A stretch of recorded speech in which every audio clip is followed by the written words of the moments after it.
Leading Britain's conversation, this is LBC. From Global's newsroom at 6 o'clock, a report into the death of 10-year-old Sarah Sharif says she was failed in multiple ways by the safeguarding system. She was murdered by her father and stepmother at a home in Woking in Surrey in 2023. The review exposes years of missed warnings and safeguarding failings. The Liberal Democrat MP for Woking, Will Forster, told LBC this should never happen again. I've called for an urgent meeting with ministers, and I've raised this in Parliament today, to ensure that the recommendations in this report can be implemented as soon as possible. I do think Surrey County Council need to be taken into special measures as well. The government has announced it's scrapping police and crime commissioners across England and Wales. It's hoped the move will help put more investment into neighbourhood policing on the streets.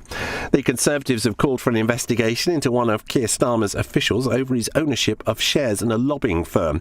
Tim Allen, who's the Prime Minister's communications chief, has shares in Strand Partners and is reported to have discussed government activity with senior consultant Tom Baldwin. In the city, the FTSE 100 closed down 104 points at 98.08. The pound buys $1.32 and €1.13. LBC weather: rain in southern and central areas tonight, clear elsewhere but becoming colder, a low in Scotland of -2 degrees. It's a very wet day with strong winds across England and Wales tomorrow. Storm Claudia will be moving in. Sunny spells in Scotland and Northern Ireland and a high of 17 degrees. From Global's newsroom for LBC, I'm Tim Humphrey. This is LBC from Global, leading Britain's conversation. It's 6 p.m.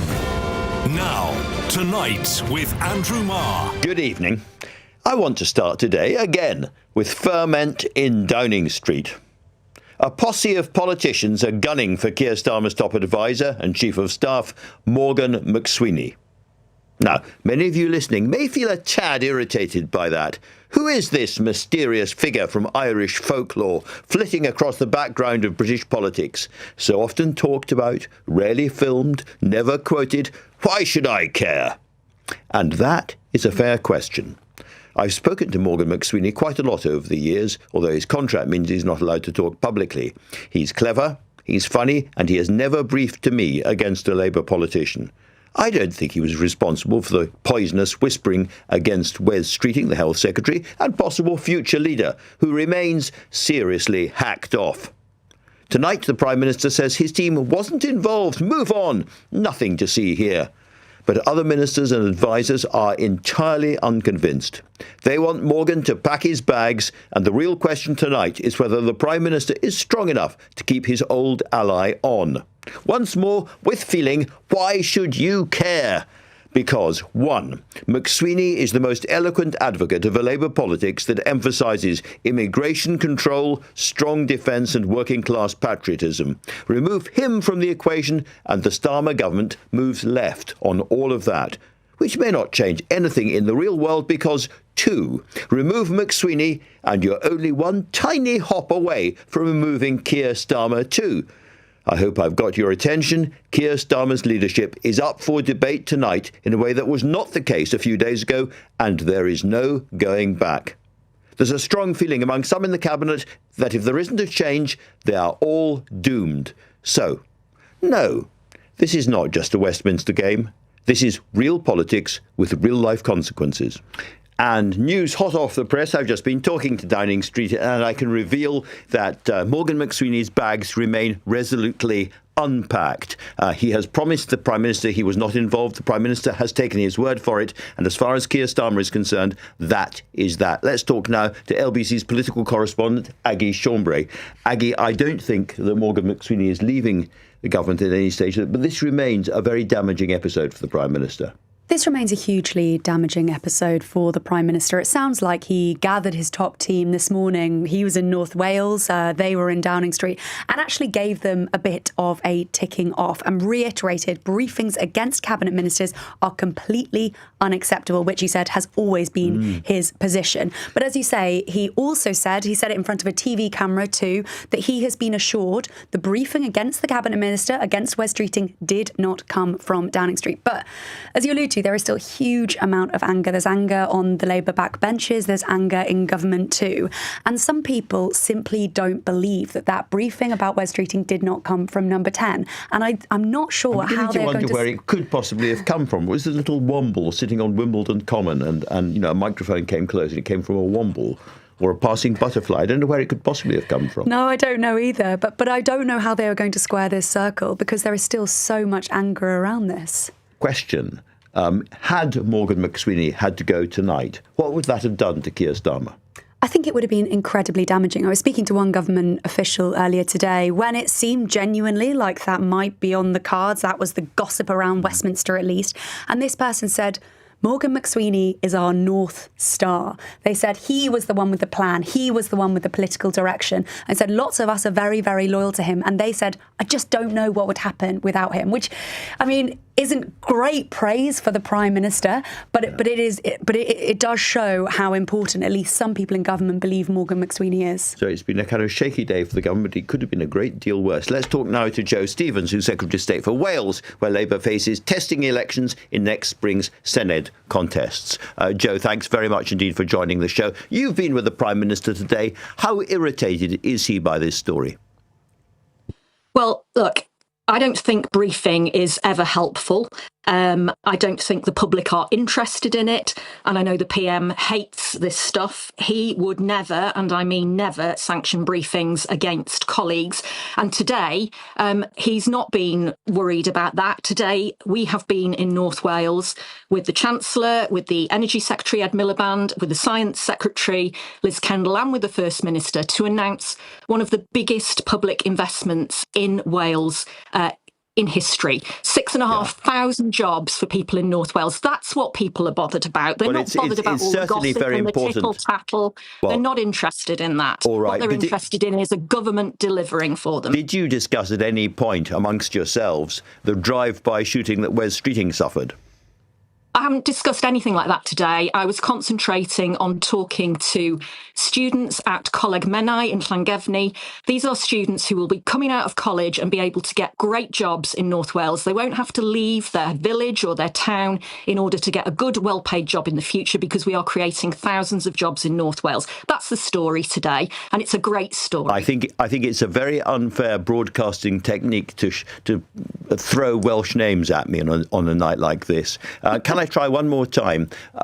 This is going to damage relations. This has damaged relationships with Wes Streeting, who is one of the most important and eloquent cabinet ministers. How are those relationships going to be repaired? I was speaking to somebody in Number 10 who said it's going to be difficult to put the jack back in the box. Look, we are a team. We're a cabinet team led by the Prime Minister. And as I said, the Prime Minister hates this briefing stuff. I hate it. I think it's destructive. I think it's silly. You know, what matters is about government delivering for the people who elected them. And I think the public are looking at all of this and thinking, why are we concentrating on this sort of stuff? Why aren't we talking about jobs and growth and investment that's going to bring, you know, hope and opportunities for thousands of people across the country? Today, across all the front pages and broadcasts and so on, people are talking about whether or not Keir Starmer can survive as Prime Minister in a way that they were not doing about 2 or 3 days ago. That is a massive, massive shift, and it's an entirely self-aimed own goal, is it not? Political journalists and political broadcasters and writers are talking about it. It's not what people in North Wales are talking about today. They're not interested in this sort of stuff. They're interested in what's going to happen in their communities, what the government is doing for them. And I left a college this afternoon where there were young people who had had their eyes open to the opportunities for them in the future, for jobs that they never thought were possible where they live. And today, because of what a Labour government has done, they have those opportunities. How do you know the Prime Minister is angry about this?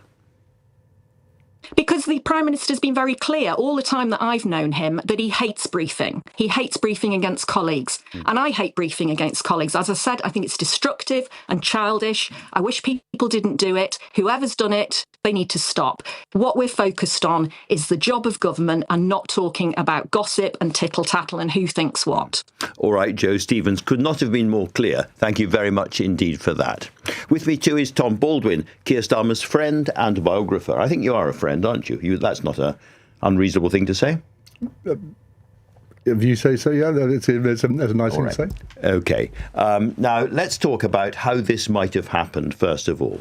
I believe Morgan McSweeney says I wasn't briefing against Wes Streeting, the health secretary, and yet on lots of front pages and broadcasts there is an attack on Wes Streeting for fomenting a leadership coup or something like that. So it came from somewhere. How is it possible for Number 10 not to be involved? So my understanding of what happened is that Keir himself said, look, there's a bit of speculation running around, off the record, usual lobby scuttlebutt.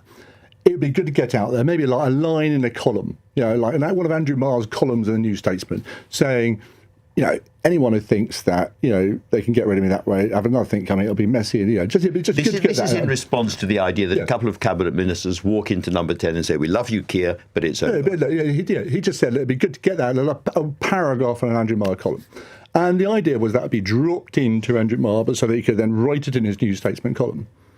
Didn't happen in a couple of days, and he said, yeah, what's that? And then suddenly, a whole operation is launched. I don't think by the communications team in Downing Street. They go into DEFCON 2 mode, right? Suddenly you've got multiple people briefing multiple news outlets on a basis that this drops at 6 o'clock or whatever it is, and you can all go with it. And you've got front page news. Keir Starmer's job is under threat. And somebody did talk about Wes Street. Now, it may not have been a Downing Street member of staff, because a number of people involved in this briefing. It may have been someone who could be regarded as a Downing Street source or a Starmer ally, but it wasn't someone who works in Downing Street. But there's a broader firmament here. Sorry to jump in, Tommy. Yeah. What you're basically saying is the briefing ran out of control, and they lost control of the briefing. And as a result of that, going back to what I was saying to Joe Stevens, today, people are talking about whether Keir Starmer can survive as Prime Minister in a way they were not before this brilliantly clever operation started. But it wasn't a proper comms operation. I think there's a problem about part of the problems this government's had is from the start. There's been all this anonymous briefing, not really by the comms team, but about how they all hated Sue Gray at the start of this parliament. They weren't about talking about changing the country; they're talking about changing Downing Street. Then you have these drive-by shootings on ministers. It's just routine. I mean, it looks much more like a sort of Tory party than a sort of Labour government in that sense. That sort of whole Tory clown show, right? You wouldn't disagree with Wes Streeting's description of the atmosphere in Number 10 as toxic? Well, I just think some really bad habits have developed, and that's not how a government operates. And Morgan and I, have huge respect for. I never thought he was going to go, nor should he go. But he's chief of staff. He's not chief spinner. He's not the person who should be picking up the phone or organising a ring round various journalists, which is what happened. It went out of control, but that's not his role. Do you think it's time for him to move to a different role? I mean, Lord Blunkett, David Blunkett have said that tonight. I think his role of chief of staff is fine, but he should be chief of staff. I covered as a journalist the last Labour government. I think I spoke to Jonathan Powell twice. Because that's not what the chief of staff does. It's a really big job. I don't know how the chief of staff has time to brief journalists, to tell the truth. Do you think it's enjoying the limelight a little bit too much? I think there are habits in place from opposition where perhaps they thought we'd do this ourselves. And some of it's a bit about who runs the Labour Party and how and who controls the Labour Party. In government, it's not about changing the Labour Party. It's about changing the country. And one of the real problems of this week is we've been talking about who's up, who's down, this advisor, that advisor, this background briefing, rather... And it's not my fault and it's not any other journalist's fault. It was Number 10 that started it. Number 10 started, but it's a cycle, isn't it? Because there's a whole culture around Westminster, and as well as me, where everybody is in a sort of constant state of hysteria about, Prime Minister's in office for a year. It's about time he went, because that's what they're used to. Let's see whether we can generate a crisis. Let's have a bit of mission on that. And I think it's really alienating when people talk about populism and what's happening with our electorate. If people are worried about their cost of living, if they're worried about how their kids are going to get a place at school, or how they get an NHS appointment, to hear the only thing that Downing Street wants to talk about is itself and its own advisors, is really annoying for people. This is going straight back to the same culture that destroyed the Conservative Party before the election. Yeah, and I think it runs through a lot of our politics today. And it's there's a a thing between journalists and advisors, and journalists elevate the advisors up into superhumans because they're the people they talk to. And in the end, it's the Prime Minister who's the person who matters most in Downing Street. The person in Downing Street who should be the North Star is the Prime Minister, not some advisor. And Morgan knows that. Advisors should know that, because advisors advise, ministers decide, and I'd like a bit more proper politics. Final question on all of this. It's absolutely clear that relations between Wes Streeting and the Prime Minister, whether or not Wes has been offered a cup of tea later in the week, have been badly damaged and have deteriorated a lot. That is a big problem because Wes is such an important minister. How does Keir Starmer start to repair that? I think Wes has handled it pretty well this week. I mean, you've had. No, I think he has. It's more his relations with Keir. He's not the first minister to suffer a drive-by shooting from an anonymous source. Often, I think, from Downing Street. I think Wes has reacted to it pretty well and come out with enormous credit from it. What would repair relations is if we actually talk about government rather than the inside mechanics of the Labour Party and potential leadership contests and so on. They've got a working majority of 161, at least 3 years before the next general election. Just get on and govern. Stop reliving your childhood with leadership elections and talking about advisors. And it's so incestuous. It's so inside baseball. And I think it's alienating for Labour voters and for all voters. And, Keir Starmer is a grown-up. He wants to lead a grown-up government. That should be the North Star, not this frenzied briefing and insideriness. Very, very hard to disagree with that. Tom Baldwin, thank you very much indeed. Now, following the release of a trove of damning emails involving the late sex offender Jeffrey Epstein, I'll be speaking to a legendary journalist who was one of the first to uncover his crimes. You're listening to Tonight with Andrew Marr. Time now 6:17. This is LBC. For anyone needing assistance when travelling with TfL, such as people with visual or mobility impairments, our Turn Up and Go service has staff on hand to help. It's available at all London Underground, London Overground and Elizabeth Line stations, and there's no need to book. Just turn up and go. That is how we're making the greener way to travel more accessible to all. Search TfL Improvement Plan. To the Mayor of London and TfL, every journey matters. Greener than total estimated petrol and diesel car emissions. You plan a holiday, you plan a commute. Meal plans, career plans, even workouts need a plan. So doesn't it stand to reason that your money has one too? Because the sad truth is, if it doesn't, it's just sitting there, barely growing, if at all. That's why you need a money plan. And Quilter can help. It's a lot easier to stick to than a workout plan. Money needs a plan. Quilter. Pensions, investments, advice. Find out more at quilter.com. Waitrose presents I really fancy a mince pie. one man's selfless journey from sofa to kitchen. I'm getting up. For a #1 golden mince pie with juicy golden raisins, cherries and apricots, and zesty limoncello. With some cream. For a #1 golden mince pie with juicy golden raisins, cherries and apricots, zesty limoncello, and a dollop of fresh cream. Limoncello. Waitrose, the home of food lovers. Selected stores subject to availability. Tonight with Andrew Marr. Watch live on both Global Player and the new LBC app. 6:18. Excitement about files relating to Jeffrey Epstein and Donald Trump is mounting again today. In emails released by Congress, Epstein boasts, "I am the one able to take down Donald Trump." But meanwhile, 100-plus Republicans are preparing to rebel on a vote to support the release of the classified files, all the classified files relating to Epstein. Here in the UK, after the fall of Peter Mandelson and the fall of Andrew Mountbatten Windsor, we're well aware of how dangerous the Epstein connection can be. So, will Trump escape serious damage? Let's talk now to Tina Brown, the royal biographer and New York-based broadcaster who has worked extensively on this story. Tina, great to have you on the show again. Can I start by asking how serious you think the Republican revolt against Donald Trump on this issue is? I think it's very serious. This is an area where MAGA is absolutely sort of maniacal. And, you know, there are so many scandals around Trump that people don't really fully understand, you know. But this is one that everyone understands. It's like there was a pedophile out there, you know, the deep state was protecting him.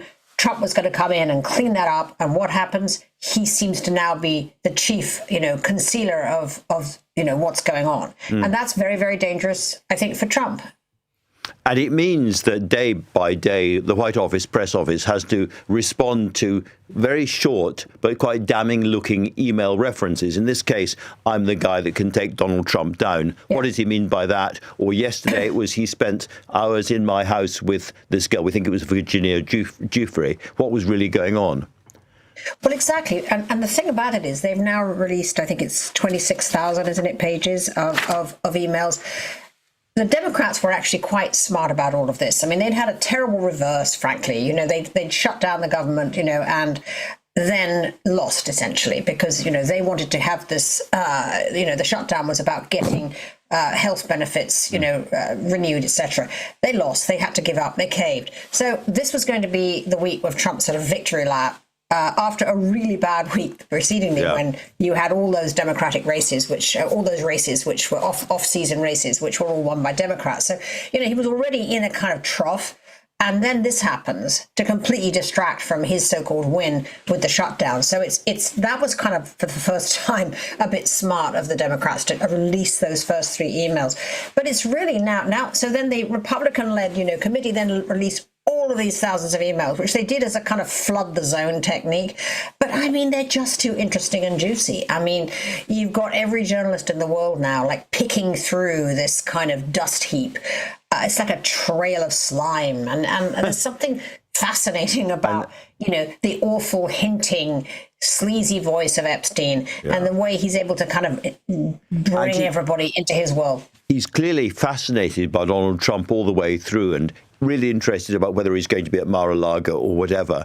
Now, am I right in saying there's a lot more to come? The entire Epstein files have not yet been released, and Congress is going to vote on that. And I was just saying, I've been told up to 100 Republicans might vote with the Democrats to make sure those files are released. Yes, well, this, of course, is a completely new development for Trump. He has always been able to, bully and, totally put the Republicans into the crouch position and do what he wishes. It's all got out of control. He cannot get them on his side on this one. I thought it was just the most amazing thing, frankly, that on Wednesday evening he had a kind of crisis with the Attorney General Pam Bondi and the head of the FBI Kash Patel, and invited in this Colorado Congresswoman Lauren Boebert, who is a real kind of MAGA mouthpiece. And it was all about trying to kind of pressure her to not vote against Trump. And they didn't cow her. I mean, listen, hats off to her. I never thought I would say, Lauren Boebert, hooray. But I mean, she really didn't cave. She said she left that meeting with all of that power aimed at her, and she hasn't caved. She is going to vote to release the Epstein files. That is quite something. Can I ask a little bit, about the sort of origins of this MAGA anger? Because as I understand it, in the early years of MAGA, there was an awful lot of conspiracy sort of swirling around the internet as it got going. And, it involved that. We could think of Hillary Clinton and the famous pizza parlor in Washington where there was allegedly a child sex ring in the basement and so on. So in other words, a lot of Donald Trump's own supporters have been almost raised on the notion of conspiracies by very powerful rich people and paedophilia. And so you put the two together, that's why they are so sensitive and so angry about this. Yes, it's kind of a core belief, of MAGA, that there are circles of rich, powerful people protecting, the molestation and rape of children. Why it is that particular issue that has become, such a kind of core definition of MAGA, I'm not quite sure. I think simply because it is the worst thing that you can possibly imagine. And so if you want to gin up, public hysteria, it is on this issue, of course, of pedophilia. No wonder. And so how can these Republicans be the people who ever more on their kind of voting history as they survived longer than Trump? How can it be on their voting history that they were the guys who voted to suppress bad information about a pedophile? They just simply can't. It's too dangerous for them. And I should put on record that Trump denies all of this and says it's fake news. Can I ask you, because, you are perhaps the most prominent British-speaking journalistic voice in New York, possibly in the United States, your view about this row between the BBC and Donald Trump. There's a further story out tonight that Newsnight, as well as Panorama, did the same kind of splicing of a tape.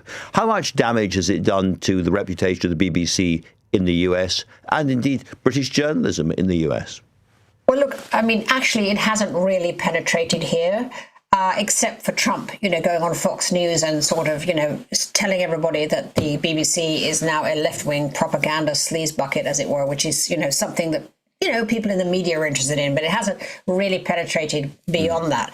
I mean, listen, It is a bad thing that any news organization does this kind of splicing together of things that, should have a ... if it's print or a news flash between them. So that doesn't make anybody look good. But I think in our media, there's a kind of bafflement that such a thing would bring down the Director General of the BBC and the head of news. I mean, it shouldn't have got to that level. And it only did, of course, because the report was leaked to the Daily Telegraph, and suddenly, you have this kind of empurpled, charge from the Telegraph that flammed it all up. And, it's what I don't like about it at all. I mean, many things I don't like about it, but I do see a seepage now, a kind of nasty conflation of sort of Trump tactics and Trump, Trump supporters, with kind of reform, with a certain wing of the Conservative Party, and they're using similar tactics. They see how effective it is. It's not pretty, it's worrying, and we don't want to see it. And final question, if I may, Tina. Andrew Mountbatten-Windsor, I think the deadline for him appearing in front of Congress or answering that appeal is next week. In your waters, as it were, do you think that he's going to end up having to face Congress and be investigated? I don't, actually. I think that he's seen as kind of fusty old potatoes around here. And, the political sort of, conflagration going on is way sexier from everyone's point of view. And I don't think that Andrew appearing is going to sort of do much either way. And I don't think that he ever would. I mean, if he steps foot in America, he's likely to be, it's not good for him. I don't think he can come to America, really. So I don't think he's going to do it. And I don't think there'll be a huge call for him to do so. All right, Tina Brown, thank you very much. A rare sliver of good news, perhaps, for Mr. Mountbatten-Windsor there. Thank you so much. Now then, you can find Tina on Substack online as well. Her Fresh Hell is released every week. Next, I'm joined by LBC's political editor, Natasha Clark, with a scoop about the government's migration policy. Natasha. Yeah, good evening, Andrew. So I can tell you tonight that we've known Shabana Mahmood is looking at the Danish immigration system very closely. I'm told tonight that she is going to, next week, confirm major changes to the ECHR and how we apply them here in the UK, and to the Modern Slavery Act as part of a bid to try to deport more foreign criminals. The government are also revealing today that nearly 50,000 foreign criminals have been deported since Labour came to power last July. So the Home Secretary, I'm told, is really setting the scene, possibly for a fight with some Labour MPs. She'll confirm that it's going to be the most sweeping reforms to tackle illegal migration in a generation. Ministers told me earlier today they think that we are being seen as a soft touch in Europe because asylum seekers are shopping around. You'll remember, of course, Yvette Cooper, formerly in that job, gave a review of what's called Article 3 and Article 8 of the ECHR. That was kicked off. The family reunion bit. Absolutely. Family reunion, right to family life, right to freedom from torture. All of these bits were looked into by Yvette Cooper earlier this year. And I'm told that she is now going to say that she will tweak parts of this to end so-called abuse of the system. So I spoke earlier today to the Migration Minister, Mike Tapp, who told me asylum seekers are shopping around for the best place to go in Europe. What we see at the moment is abuse of the legal system. They're using it against us. That's unacceptable. We're really keen to make sure the ECHR is fit for purpose here. But not leave it. And we can't leave it because we've got trade deals, peace deals, and also returns deals that are underpinned by that. So we're making sure that domestically we do what we can to ensure that it's fair. Really, really interesting. And this will spark a lot of political argument next week, both from the right, who want to get rid of the ECHR entirely, and from Labour MPs who will not like that kind of tone from the government or from Shabana Mahmood. Yeah, and I'm really interested to hear more about this Denmark model. According to some statistics, they successfully remove and deport 95% of rejected asylum seekers. They have quite strict rules on family reunion, so you can't bring anybody if they're under the age of 24. And most refugees have a temporary stay in the country, so they do have to return home at some point if the government designates that as safe. So that's really going to divide, I think, people in Westminster. Some will say that's a great thing.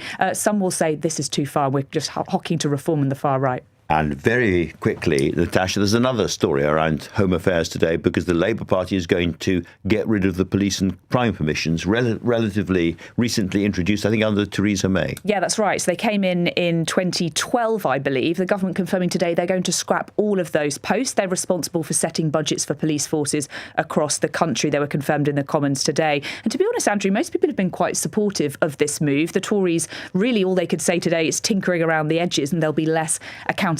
Mayors are instead going to get these powers, but it's going to save tens of millions of pounds a year. And it's fair to say, actually, that nobody really votes for them. I think I was just looking at some turnouts for a police and crime commissioner just last year, where only 15% of the electorate voted. So it's not like they've really got a huge mandate from the public either. Very, very interesting, Natasha. Thank you very much indeed for that.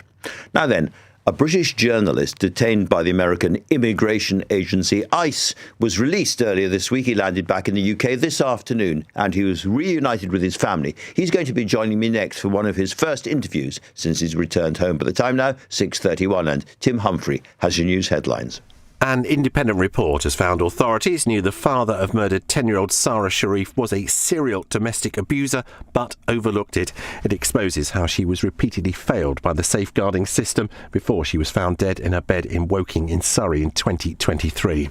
Sir Keir Starmer's called briefings against his health secretary unacceptable and insisted he has confidence in under-fire Chief of Staff Morgan McSweeney. The Prime Minister's apologised to Wes Streeting over rumours he was plotting a leadership challenge. Police commissioners are to be scrapped, with the government claiming only 2 in 5 people are aware they even exist. The powers, which include appointing chief constables, will be taken on by mayors and council leaders. LBC weather: rain in southern and central areas tonight, clear elsewhere but becoming colder, a low in Scotland of -2 degrees. On the latest episode of The Newsagents. The latest disclosures from the Epstein emails and the dotted line that links him ever more closely to Donald Trump. Get the latest episode of The Newsagents with Emily Maitlis, John Sopel and Lewis Goodall. Listen or watch on our free Global Player app or the new LBC app. How's the business going? We're busier than ever, but struggling to get the staff we need. Recruiting can be such a distraction. We gave Job Centre Plus a try, and they've really helped us out. Really? Yeah, it was dead easy. We got our own employer advisor, Julie, who helped advertise our jobs, shortlisted candidates for us, and let us interview at the Job Centre. We've hired some great people, and Job Centre Plus really took the hassle out of it, and there was no fee. Brilliant. That's straight on my to-do list. Find out more at business.gov.uk/recruit. Eligibility criteria apply. Train to Brighton with the besties. Immaculate vibes, as always. But I bet my ice skating's going to be pure chaos. Oh, Em, you better hold my hand. Oh, I'm going up. No, styled it out. I've got this. Last one to the other side buys the hot chocolate. Back on the train, only fell twice. Low-key legend. We have to do this every year. Download the Southern Railway app to book tickets and save 1/3 off group travel and off-peak journeys. Southern Railway, where every stop is a story. At Laithwaite's, we go to great lengths to bring you great wine. We go far and wide. Searching high, and we mean really high. And low, and we mean stored deep underground in a cave low.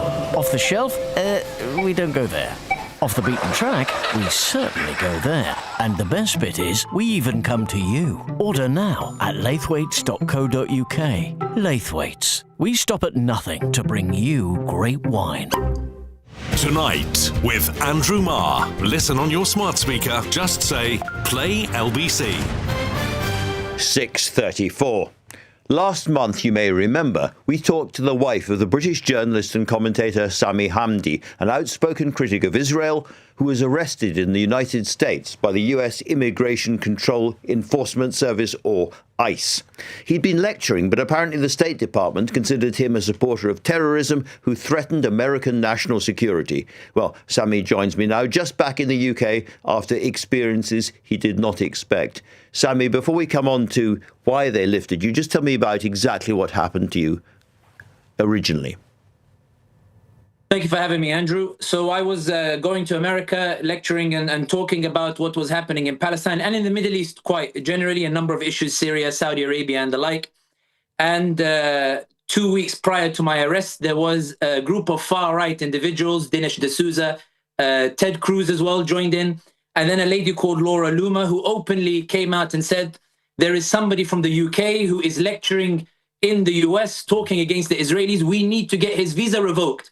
So on the Monday, I sent this to my lawyers. I said to them, guys, there's a social media campaign to get my visa revoked. They didn't pay too much attention to it. On the Wednesday, Laura Loomer tweeted that she'd gone to Congress and met with in the State Department, and that, quote, I have good news coming for you in 2 days about a certain, whatever, she mentioned some accusations there. And then I gave a talk in San Francisco on Friday, Sacramento Saturday. I was supposed to fly on the Sunday to Florida and then New York and then home. When I got to San Francisco airport, went through security, looked up to see where the gate is, D38, to fly to Tampa.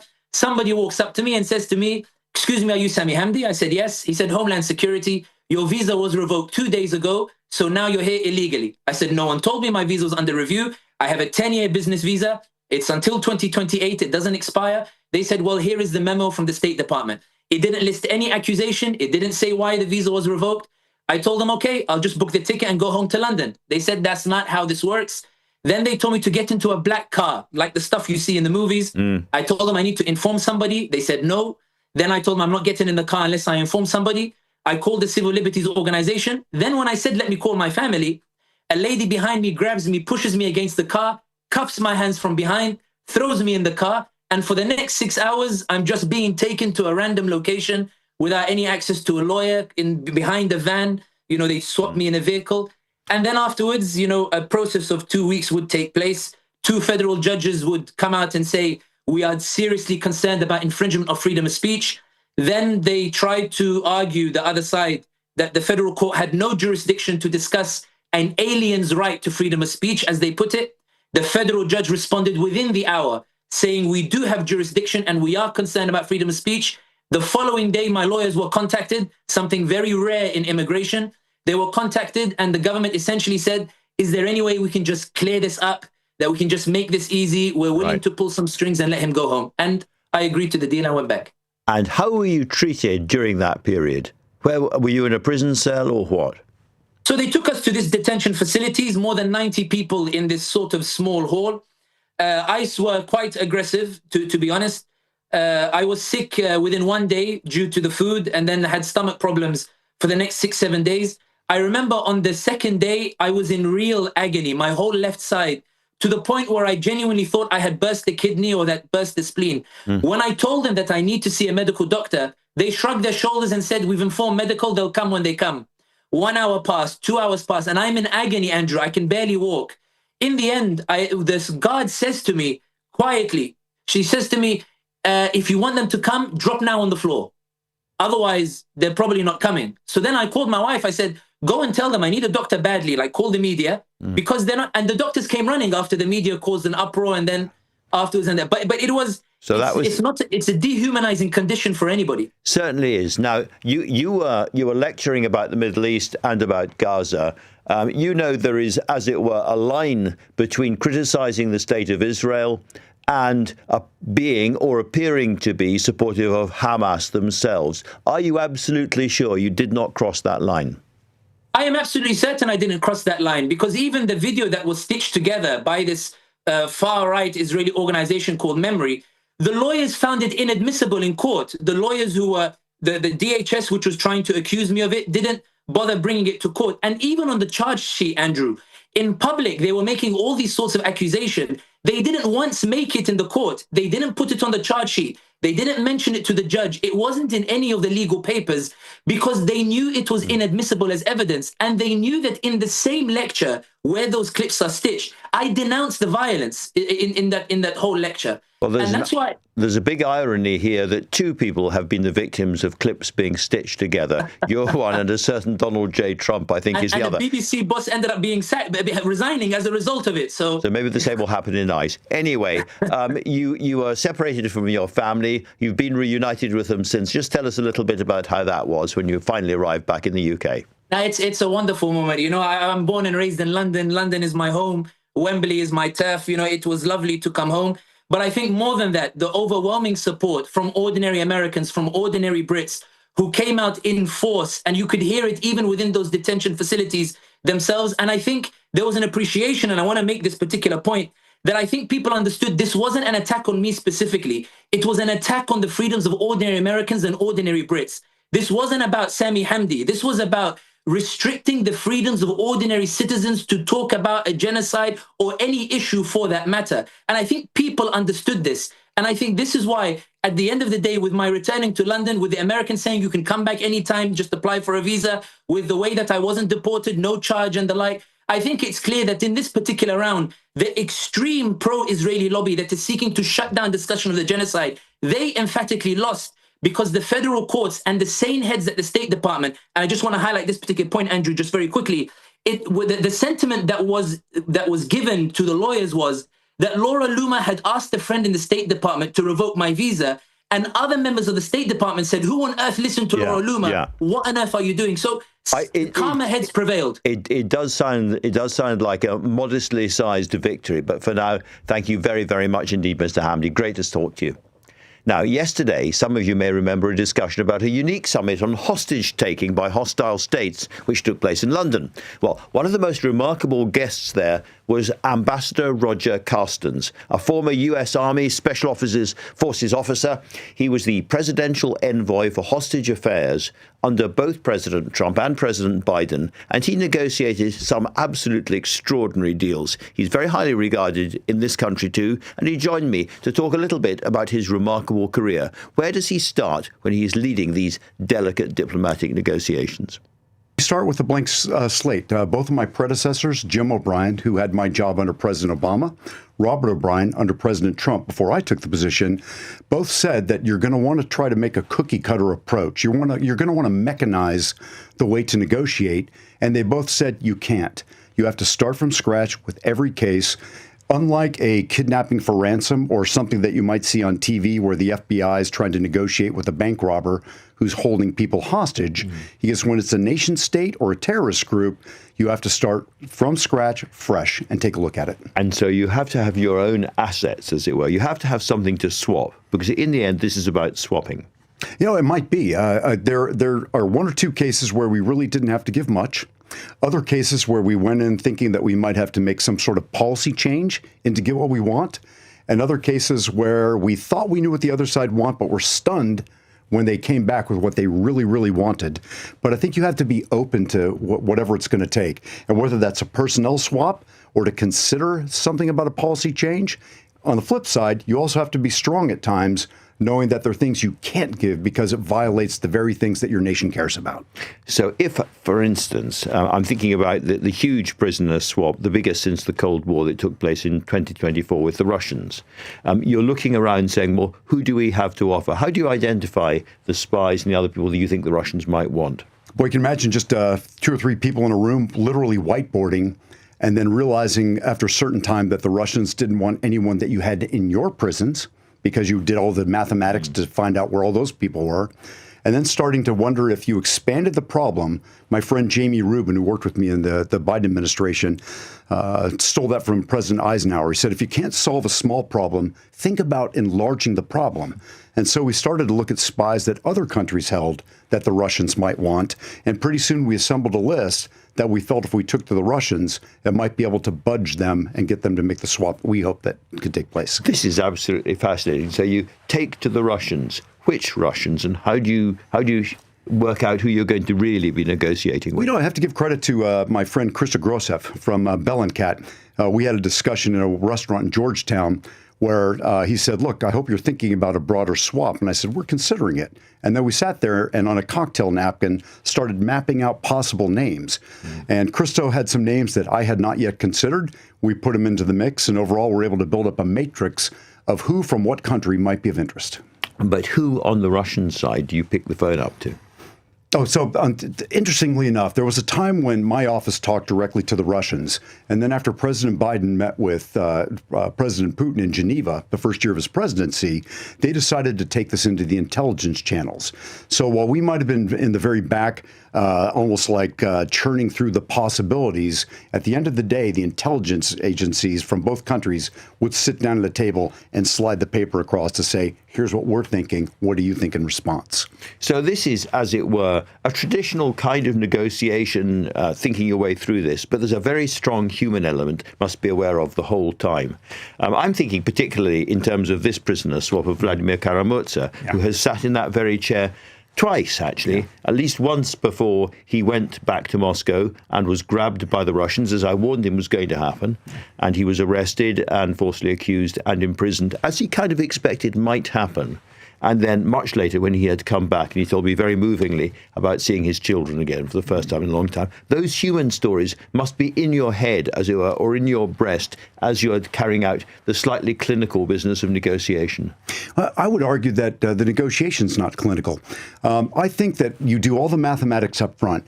Think about the other side, what they're like and when they get to a negotiating table. Do all your math up front. But the second you walk into the room, I hit a switch and I go full on intuition. I'm trying to feel the room, build a relationship, listen to the other side. And you'll find that no matter what country this person comes from, whether it's Russia, Venezuela, Syria, the other side wants to be heard. They want to feel like they're being respected, and they have something they need to tell you. And if you're open to that and can set the right tone, then you can progress the negotiation very quickly. But the human dimension is absolutely critical. At least with the Russians, going back to the Cold War, there's a kind of muscle memory about this stuff. Who are the hardest people to negotiate with? You know, they're all hard. I would say the one case that was really hard for me was Austin Tice and some other Americans that were being held in Syria. I could never seem to get the Syrians to admit that they had Austin and to come up with a deal. Now, one day we'll find out why. But for years, I kept pushing at the Syrians, talking to them over and over again, and could not seem to get there. But I would say Hamas also is probably at the PhD level of hardness.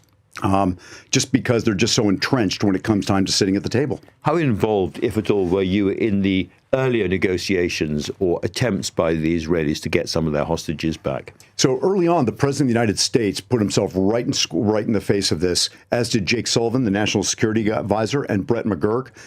This is one where the national security apparatus is led by the president, directed the negotiations. What I did instead was to work with the families. I worked with the 12 American families, but over in time, I met and sat down with over 100 of the families of those being held in Gaza to get a sense of what they're going through and to try to keep them abreast of what the U.S. efforts were all about. And keep morale up as well, I'm quite sure. You know, it's hard because you got to be honest. It's hard to keep morale up when you have to say, look, I'm not going to lie to you. I'm going to be very brutally honest. We're going to tell you information that we've had declassified. And sometimes the news is not good. But when you're honest with the family, you build this trust that pays off over time. And again, who are the negotiations with? Because, you know, for a long time, the Israelis wouldn't even countenance speaking directly to Hamas. Yeah, and this one we worked heavily with the country of Qatar and Egypt. And I have to tell people, I think Qatar did an amazing job. I've often said that if an American was taken hostage somewhere in the vicinity of Antarctica, I'm calling Qatar first because they've always been willing to help us. And they seem to know everyone, and they never ask for anything in return. So we've been able to build a great relationship with Qatar, dealing with a lot of countries. Great people. Yeah. Now, there was a case, for instance, in Germany where they had somebody that the Russians might want, but they had no reason to give this person up. So again, how do you persuade them? I think that was one where we had to work with the Germans and get something that would allow the Germans feel like they were able to make that decision. Because if the math didn't work out, the Germans would not feel they could take that political risk. And I thought I have to give credit to Chancellor Scholz and also President Biden and Jake Sullivan. They put an emphasis on freeing Russian opposition members. Imagine that. The Germans and the Americans and some other countries are interested in getting Russian political prisoners who've been sentenced by Putin to many years in prison. We wanted to include them in the deal. Number one, it was the right thing to do. Number two, I think it helped the Germans to explain the fact that they were going to release a convicted assassin by the name of Krasikov from their jail cells. That's something that you can go to your populace and say, this is a hard decision, but we're saving 16 lives when we do this. And some of them are people that would never have a chance to come home unless we made this deal. Final question. In this long and extraordinary career, what's your proudest moment? Oh, my goodness. I want to say that it was being a husband and father, but frankly, this job pulled me away from my family for about a 5-year period. I was always gone. But I would say that in addition to my family, I would say the thing I'm proud about is being trusted by both President Trump and President Biden. They both kept you on, to get the job. And I can say that this is something where, Republican or Democrat, I had the honor and pleasure of serving this country in probably the last nonpartisan topic, bringing Americans home. Well, it has been an honor and a pleasure having you. I feel the same way about you. No. Thank you very much indeed for that. Thank you, good sir. Take care. Thank you. And it's that time of week again. I'm going to be joined by my brilliant political panel as we delve into this week's biggest stories. That's just in a few minutes, because the time now, 6:50.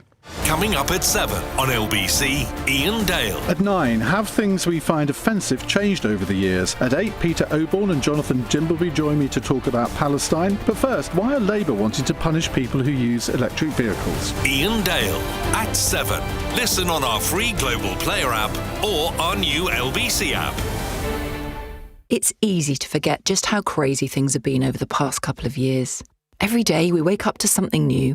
Tariffs and taxes on anything and everything. It's tempting to put your hands in your ears and go, la, la, la, la, la, I can't hear you, until it's all over.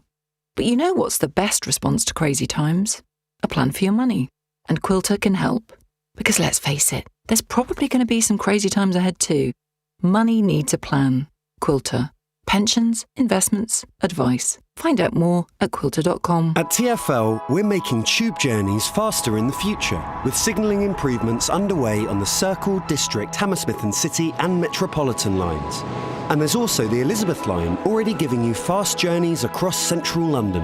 That is how we're making the greener way to travel brighter for everyone.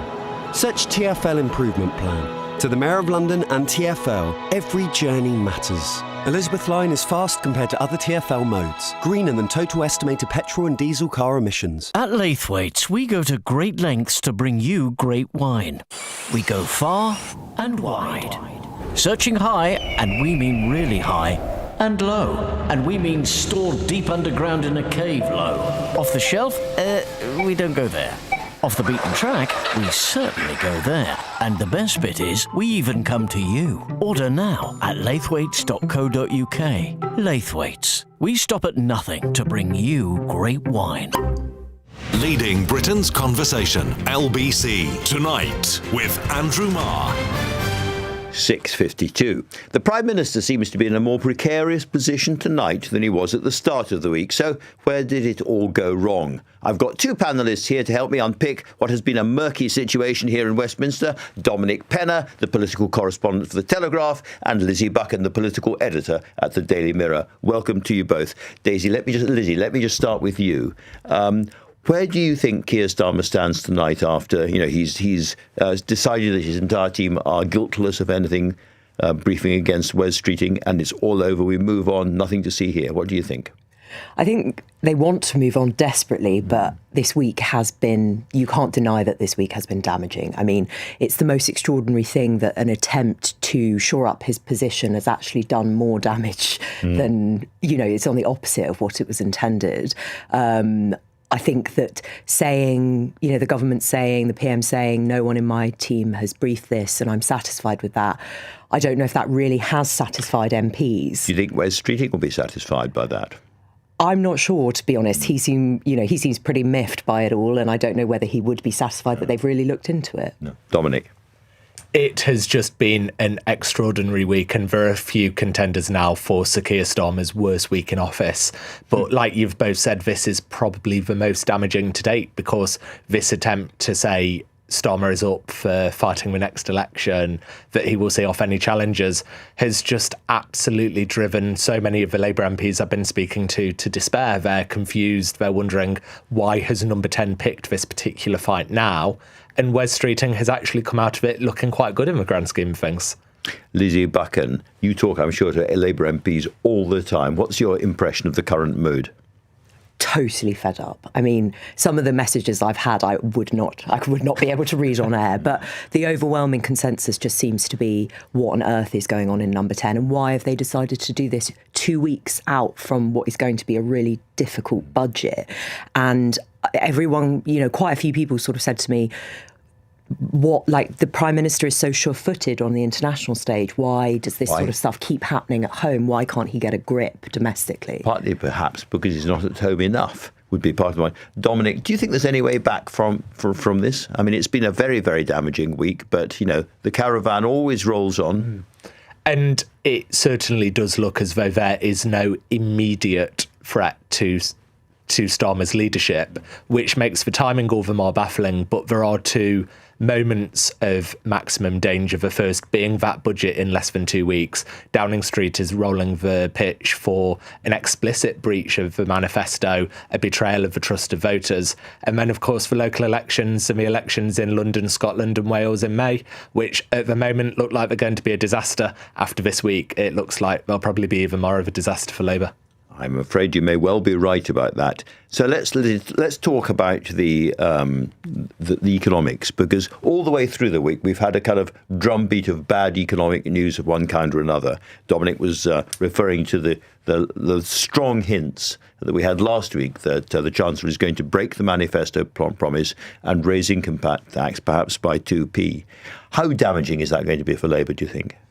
I think it's going to be pretty difficult. There is an argument, sorry to jump in, there is an argument that, if this is the right thing to do economically and it helps get public services back to where they should be, that your readers in 3 years' time will be thinking, do you know what, it was annoying at the time, but they were right.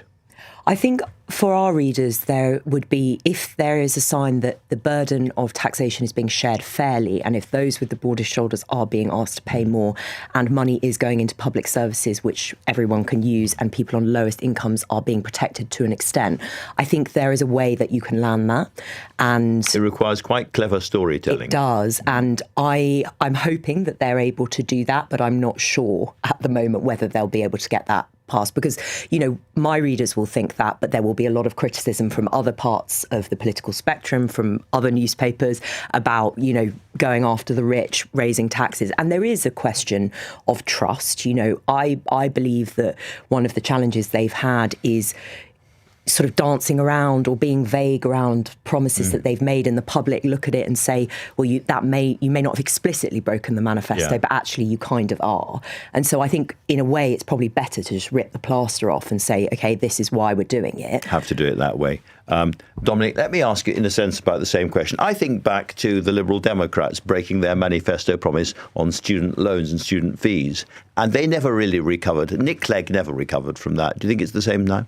Very possibly. And like you say, Andrew, that became such a totemic moment for the Liberal Democrats. There was that auto-tuned apology video. Clegg and the Liberal Democrats. I'm so sorry, yes. Just completely ridiculed overnight. Nobody trusted them anymore. And both Starmer and Labour would be breaking their manifesto at a time when they are already a historically unpopular government. And Starmer in opposition would rail against what he saw as the bunker mentality of Boris Johnson, the out-of-touch nature of Rishi Sunak, the incompetence of Liz Truss. It looks like they've been channeling all three this last week. OK. To both of you, very, very quickly, almost a one-word answer, if you don't mind. Is Keir Starmer going to be the Prime Minister at the time of the next general election? Lizzy? Hard as a one-word answer. I think he will fight to stay on. I do believe that's true, but I think it's going to be tricky. If you will allow me a three-word answer, it's currently unlikely. It's currently unlikely. All right. Thank you both very, very much. Interesting as always. Following the anonymous briefing against Wes Streeting, seen as an effort to shore up Keir Starmer's leadership, calls for the Prime Minister's Chief of Staff, Morgan McSweeney, to be sacked have sparked a civil war at the heart of the Labour government. I spoke to the Prime Minister's biographer and friend, Tom Baldwin, to ask what he made of it all. From the start, there's been all this anonymous briefing, not really by the comms team. Then you have these drive-by shootings on ministers. I mean, it looks much more like a sort of Tory party than a sort of Labour government in that sense. That's pretty damning. If you missed any of today's show, you can listen back on our free Global Player app or the new LBC app, where you can stay up to date with all the latest news and opinion. Put your news categories in the order you'd like them, pause, rewind live radio, and listen to a range of podcasts. So download the all-new official LBC app for free from your app store now. Coming up at 10 on LBC, it's Ben Kentish. But right now, time for Ian Dale. Thanks, Andrew.